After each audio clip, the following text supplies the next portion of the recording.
I found a reproductive center, like out of the phone book. We went there and it turned out that like one of my tubes was blocked. Then they talked about surgery and then I just felt like, oh my God, what is going on with my body? Everything else is working out in my life, but somehow my body is not working according to how I thought it was supposed to work. We went to the IUI. Meanwhile, I think there was some minor little laparoscopic things they had to do to fix my little package in there. Then we decided to go to in vitro fertilization. One day I had to bring his sperm to the clinic. Now I'm working on a show at the time. I think I was working on a show called Less Than Perfect. So I had to be at work at a certain time, but I had to go over the hill. And I remember I had this sperm.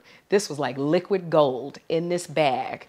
And I was driving and I put it on the seat and I'm driving around like a canyon and the sperm, the bag fell on the floor and I was just like, oh my God, that's my kid. And I grabbed the sperm and made it all the way through.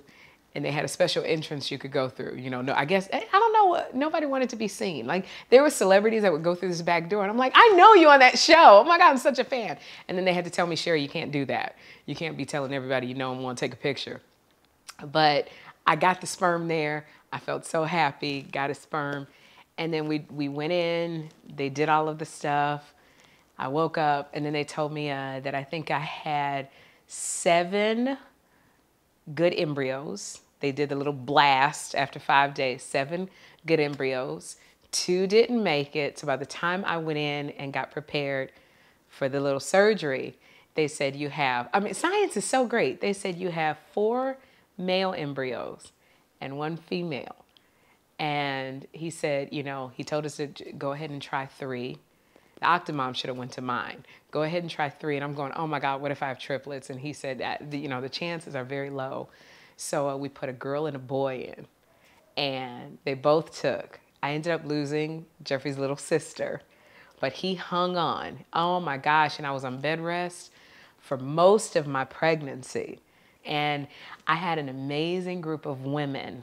People come to you and give you all kinds of methods. And I gotta say, I tried them all. I gotta call my first husband and really apologize to him for making him drink buttermilk and stand on his head. So the sperm get mixed with the buttermilk. Then I stopped making him wear tight underwears. He had to wear boxers because somebody told me if you wear the briefs, they compress your testicles. And then the sperm is not able to flow freely. I had this man doing everything. Then they told me to have a glass of wine. Then they told me to go rent a hotel room. Then just don't think about it. You cannot think, it's on your mind 24/7. Why can't I have a baby? I went to a bris. And I do think this might have been it. My girlfriend is Jewish, her and her husband. And they have that ceremony where they have to cut the little babies. They have to circumcise the baby. And so we went, my husband and I, and her mother said, it's typically the first couple that holds the baby that hands them to the rabbi. It's something, you know, they usually get pregnant. I was like, well, give me that baby. Where is the baby? Can you cut his penis so I can get his baby to the rabbi? And I held her baby a little bit too long. And I gave him to the rabbi. I don't know. I got a little pregnant after that. I think it's really important to start a dialogue because I think if more people are aware of what women go through and the stress that we go through, it will just mushroom out because I think it affects women at their jobs when they don't have the support of people when they're going through the fertility process. And maybe employers will realize, oh my goodness, maybe if I just support her or maybe if I just, you know, pay for some fertility treatments, that means she'll come in every day and she won't be late.